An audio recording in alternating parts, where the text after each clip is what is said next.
Hi, ಎಲ್ಲರಿಗೂ ನಮಸ್ಕಾರ. ಮುಗ್ಧ ಮನಸ್ಸು ಅಡುಗೆ ಮನೆ ಚಾನಲ್ಗೆ ಸ್ವಾಗತ. ಇವತ್ತಿನ ರೆಸಿಪಿ ಕಾಂಗ್ರೆಸ್ ಕಡಲೆಬೀಜ.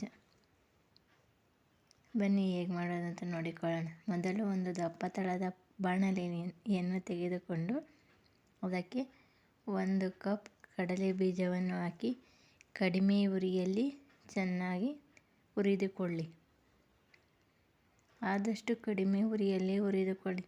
ಉರಿ ಜಾಸ್ತಿ ಮಾಡಿ ಹುರಿದುಕೊಂಡರೆ ಕಡಲೆ ಬೀಜ ಸೀದು ಹೋಗುತ್ತದೆ.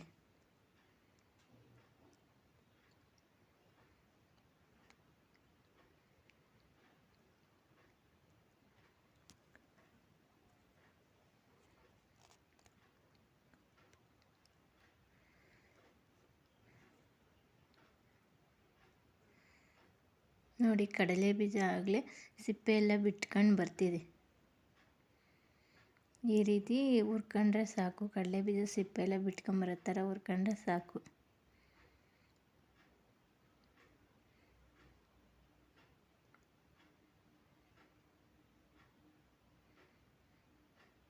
ಈ ರೀತಿ ಹುರಿದ ಮೇಲೆ ಸ್ವಲ್ಪ ಒಂದು ಪ್ಲೇಟ್ಗೆ ಹಾಕಿ ಸ್ವಲ್ಪ ತಣ್ಣಗಾಗಲು ಬಿಡಿ.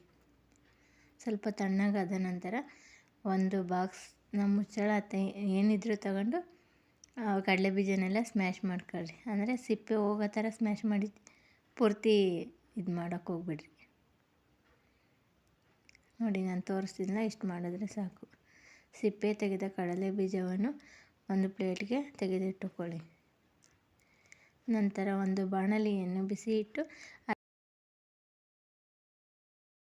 ಮೀಡಿಯಮ್ ಫ್ಲೇಮ್ನಲ್ಲೇ ಇರಬೇಕು.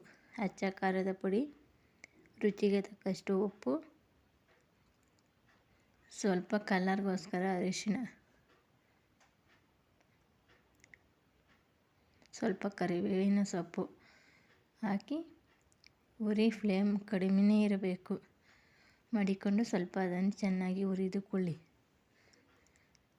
ಹುರಿದ ನಂತರ ಅದಕ್ಕೆ ಸಿಪ್ಪೆ ತೆಗೆದಿರುವ ಕಡಲೆ ಬೀಜವನ್ನು ಹಾಕಿ ಮಿಕ್ಸ್ ಮಾಡಿಕೊಳ್ಳಿ.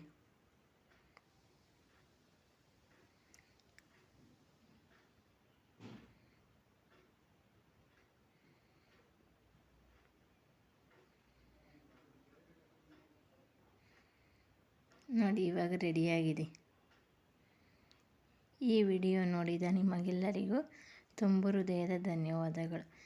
ಪ್ಲೀಸ್ ಸಬ್ಸ್ಕ್ರೈಬ್ ಮಾಡ್ಕೊಂಡು ವಿಡಿಯೋ ನೋಡಿ. ನೋಡಿ, ಇವಾಗ ಕಾಂಗ್ರೆಸ್ ಕಡಲೆ ಬೀಜ ರೆಡಿ ಆಯಿತು. ಇದನ್ನೊಂದು 2 ಕಂಟೈನರ್ ಬಾಕ್ಸ್ನಲ್ಲಿ ಹಾಕಿಟ್ಕೊಂಡ್ರೆ ಒಂದು 20 ದಿನದವರೆಗೂ ಇರ್ತದೆ.